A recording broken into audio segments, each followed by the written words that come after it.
Ek het 'n vraag. Maak ons disippels of fariseërs? Wat dink jy? Dis tyd vir vroue met waagmoed. Kuier saam met my, Marina Meiburg, uit God se woord. Hallo kosbare vriende en welkom by hierdie week se episode van Vroue met Waagmoed. Welkom ook aan die manne wat saam met ons inskakel. Ongeag jou geslag, die woord van God is vir almal dieselfde. En ek wil graag saam met jou kuier oor 'n vraag wat baie swaar op my hart druk. En met kuier bedoel ek natuurlik dat jy nie net luister nie, maar ook dat jy jou gedagtes hieronder in die kommentaar deel. Dit is mos nou hoe ons interaksie het oor die onderwerp. Kuier is nie eensydig nie, maar wag, kom ons spring weg met die vraag. Evangeliseer ons mense om die evangelie van Jesus Christus in hulle lewe te vestig of om kultuur oor te dra? Dink 'n bietjie hieroor vir jouself en dan deel jy jou gedagtes. Ek vra weer, deel ons die evangelie of deel ons kultuur? Nou kom ek beskryf my gedagte vir jou so bietjie wyer.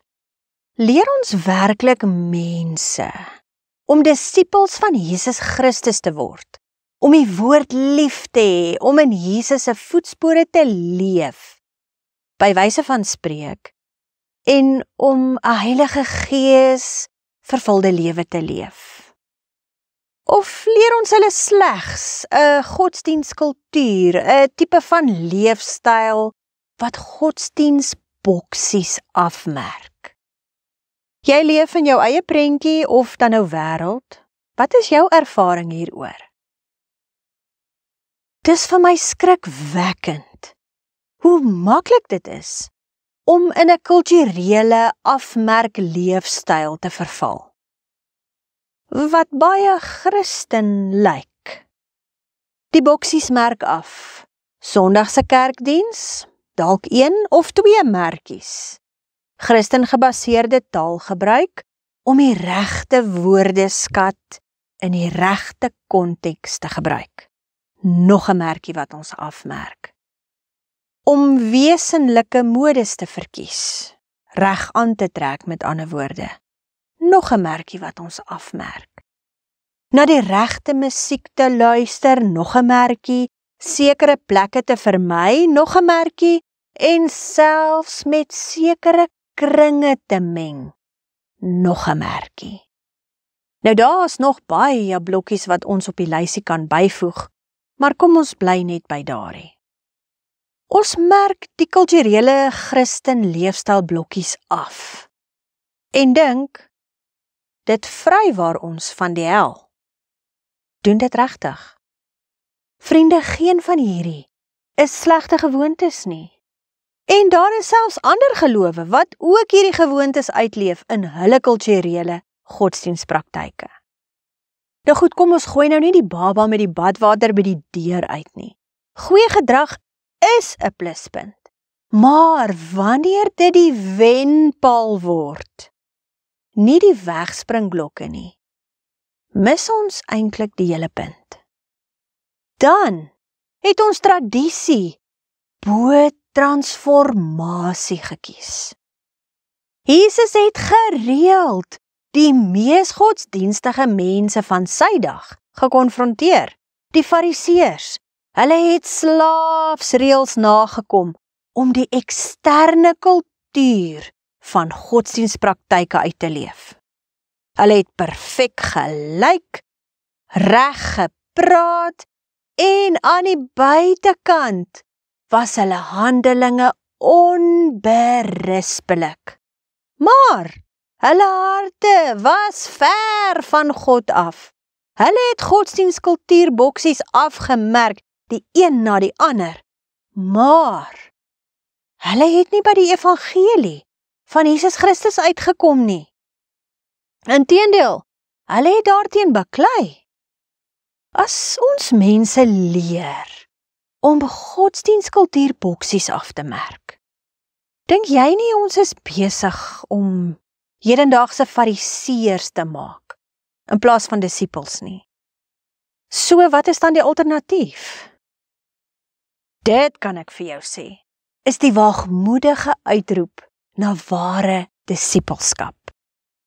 Eerste is disippelskap 'n oproep na verhouding en gehoorsaamheid.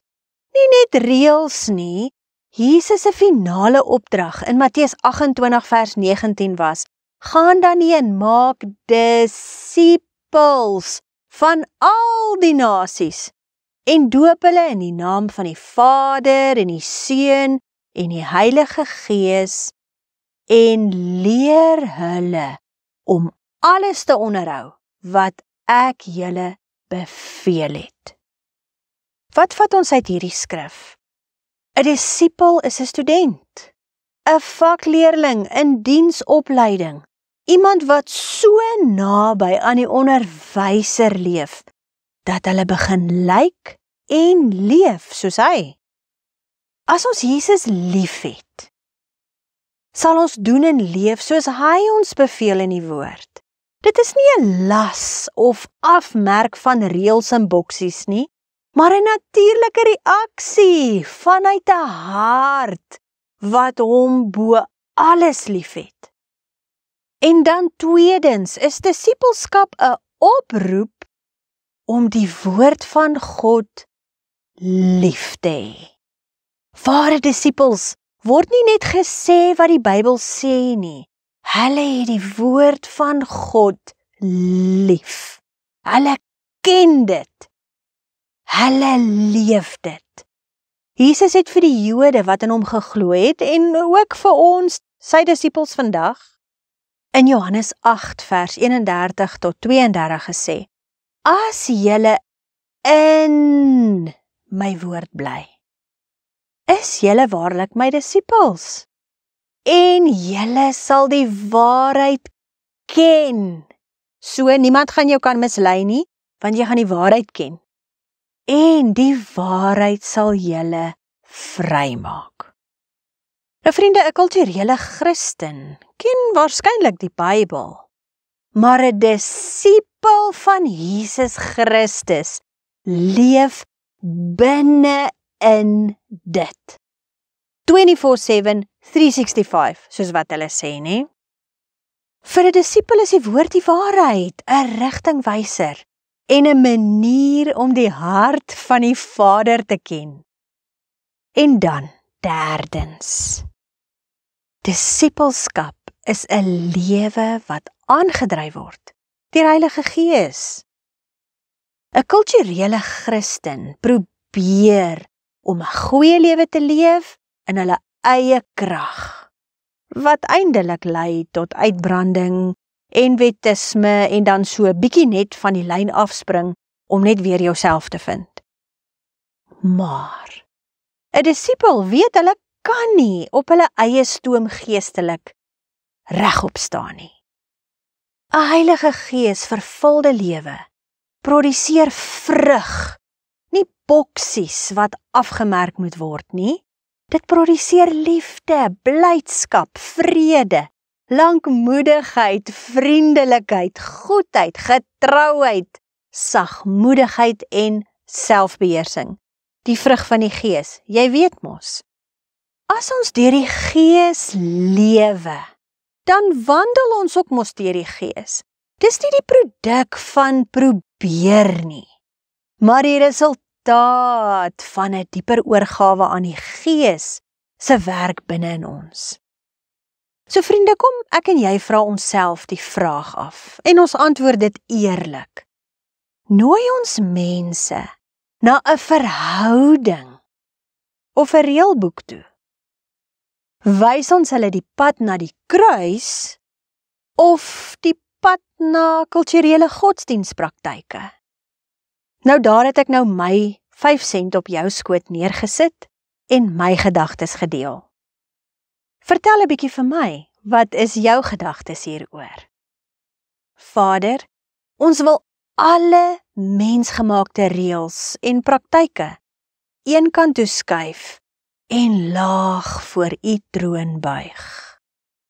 Ek vra dat U deur die Gees die godsdienstskille van ons oë laat afval, waarmee ons boksies afmerk, sodat ons harte ontbloot kan wees voor U. Raak ons ook asseblief aan met U Gees en lei ons op 'n verhoudingspad met U. Ek dank U in Jesus naam. Amen.